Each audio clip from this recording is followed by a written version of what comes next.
Good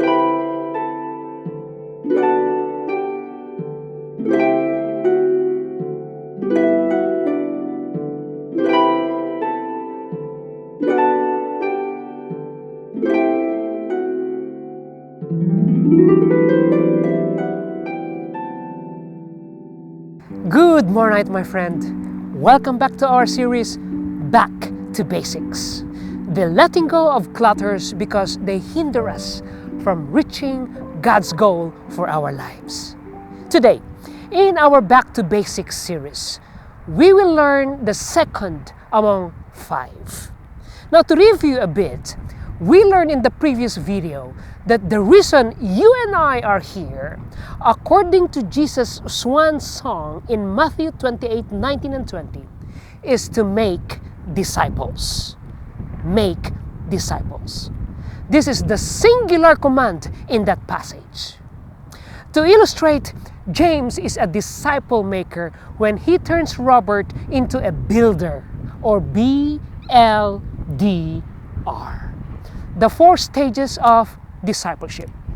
In other words, when James helps Robert become a believer, then progress into a learner, then into a doer. And when Robert starts leading, say, Mary to also becomes a BLDR, then James has become a disciple maker. On the other hand, if James only trained Robert to be super faithful up to the 3rd stage only, James' ministry is missing the bullseye. So the gauge of our success is not how many ministries we have, but how many disciple makers have we produced. No wonder the Great Commission commands, go and make disciples, not go and do ministries. So how can we avoid being stuck on the first 3 stages? The good news is, God did not leave us in the dark. The early church showed us some practical steps on how to keep advancing. Now, do you want to know what they did?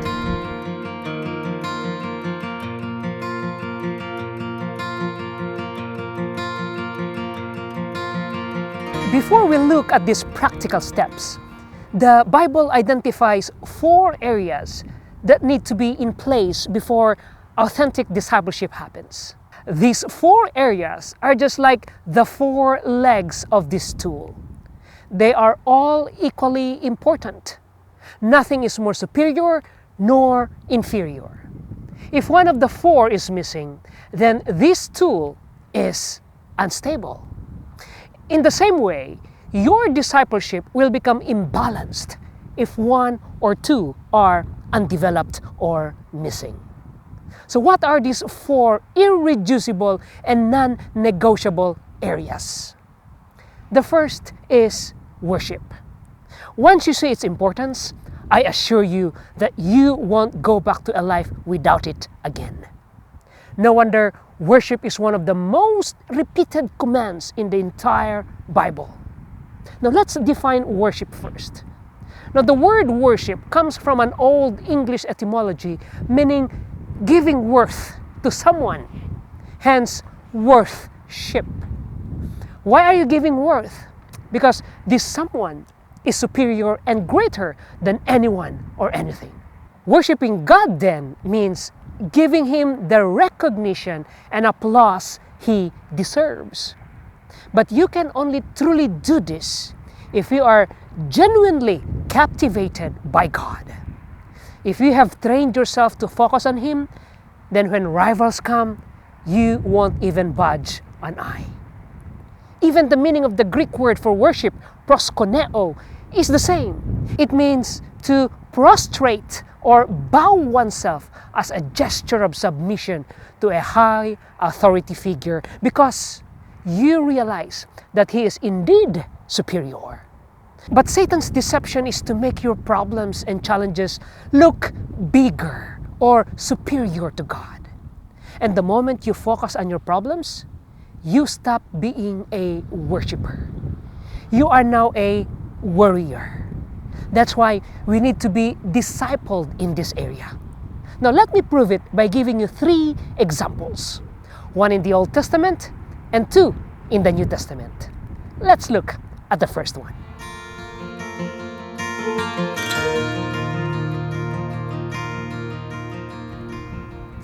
The first proof is in 1 Samuel 17. The Israelites faced a giant problem they had never encountered before. Literally, a giant named Goliath.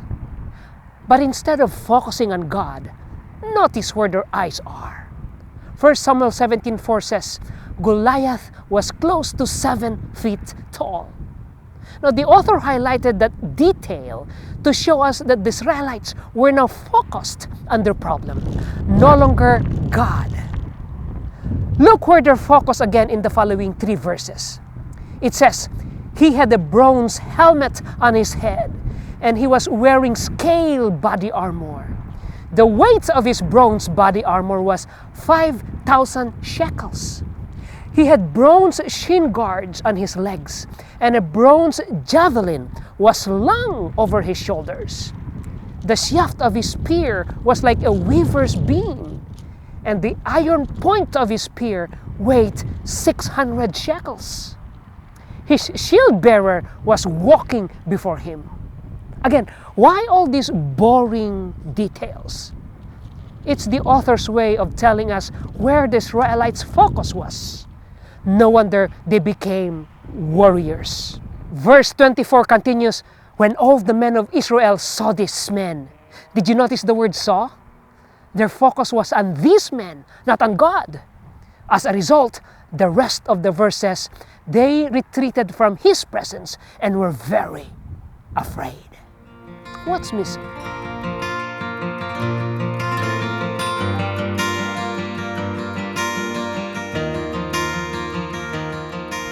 Now, in contrast, here comes a small, skinny lad who saw the same problem. But before he saw this problem, this teenager David, already trained himself to be a worshiper. Even while he was tending his sheep at an early age, he already had a consistent worship time with God. How do we know? Look at all the Psalms he had authored in the Bible. And because God's greatness was so seared in his mind, notice his focus when he saw this same giant. 1 Samuel 17:26b says, for who is this uncircumcised Philistine that he defies the armies of the living God? Did you notice the thrust of the narrative? He was more concerned about God's image being defied and insulted. And his view of Goliath? There's no mention of him as a giant with expensive toys, but as a mere man, an uncircumcised, unclean pagan. Notice David's concern again when he was about to face Goliath.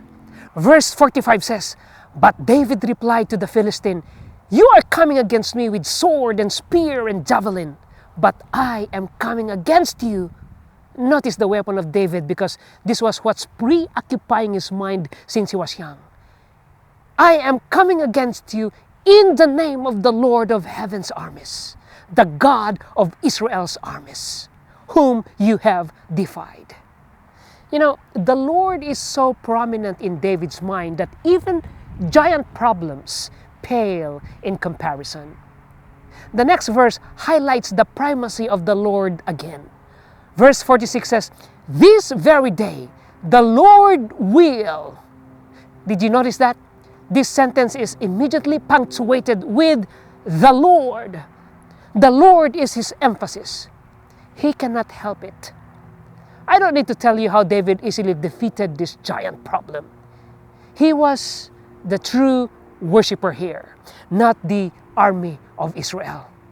Listen, the difference between a warrior and a warrior is worship. So if you don't want to be a wreck every week, you want to be discipled in worship. You see, worship forces you to focus on God rather than on your giants. That's what we learn from David, the greatest worship leader in the Bible.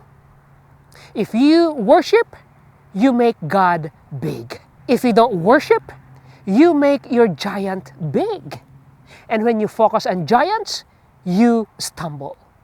But when you focus on God, your giants stumble. Now, what is it going to be?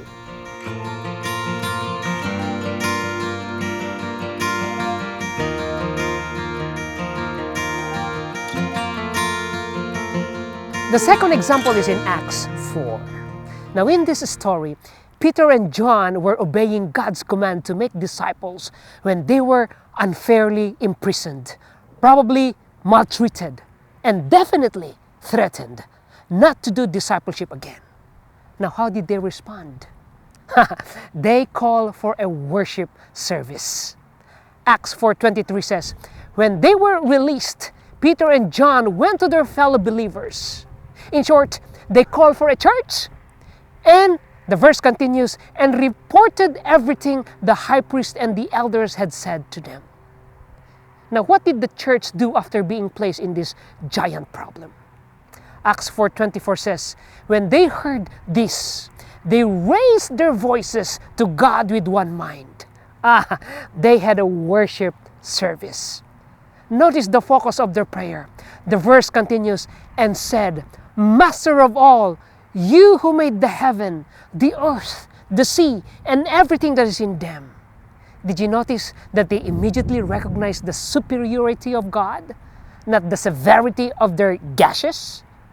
There's not even a mention of their problems until 6 verses later. When they finally mention it, you will be shocked to know that they did not ask God to block it, but for bravery. Acts 4:29 says, and now, Lord, pay attention to their threats and grant to their servants to speak your message with great courage. They pray for courage instead of God to cut it out. How crazy is that? My friend, they overcame all these obstacles because if you examine their prayer, their focus is not on their gashes, but on God. Now, how did they learn to focus on God rather than on their giants? Maybe the answer is because they were master worshipers. My friend, would you like to know how to respond this way?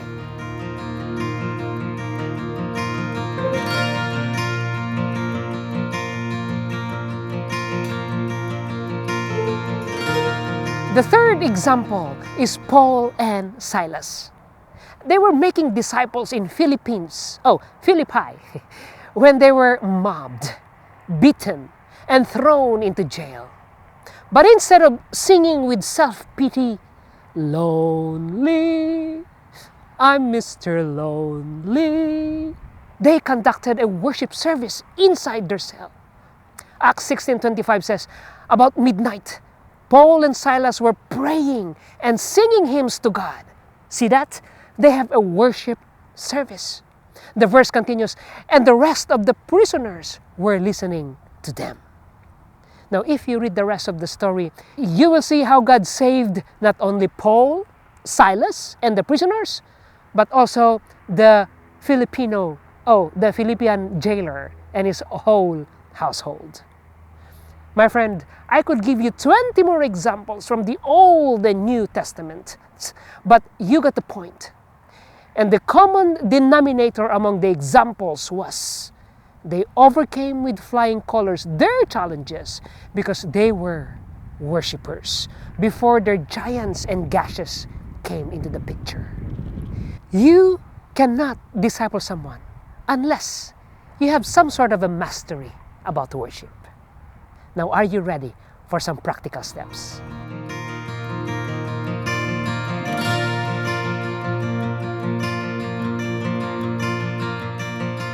There are 2 types of worship, personal worship and corporate worship. Now, for personal worship, the best practical step I learned is to list the attributes of God in 30 days. For example, day 1 is omnipotence. Day 2 is omnipresence. Day 8 is grace, etc., etc.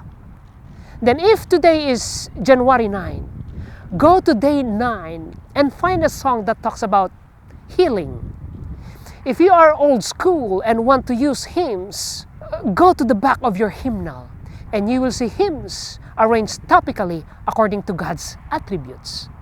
Now, if you are into contemporary songs, type on Google or YouTube, worship song on God's healing, and you will see tons of songs from, say, Don Moen, to Kerry Job, to Hillsong, to whoever you fancy.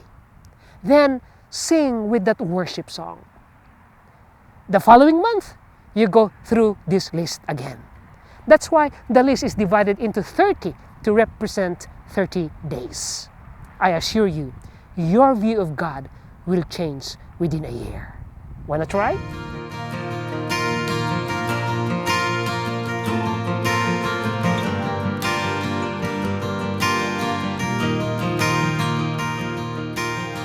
For corporate worship, let's look at our simplified, suggested master plan here at Mosaic.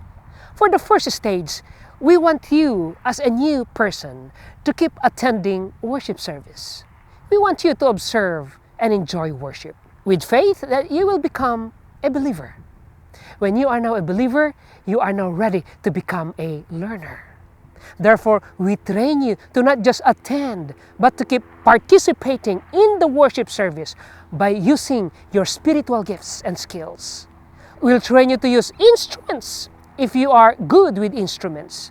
If you are good with vocals, choir, computer, graphics, stage arrangements, etc., you will learn to participate in worship by using how God has gifted you. And after that, you will go to the next level. You will be trained to lead in the worship service. You will lead where God has gifted you. Maybe leading other instrumentalists, other media and sound, other designers, other singers. But the ultimate goal is for you to become a reproducer. In this stage, you will now find someone to train or equip.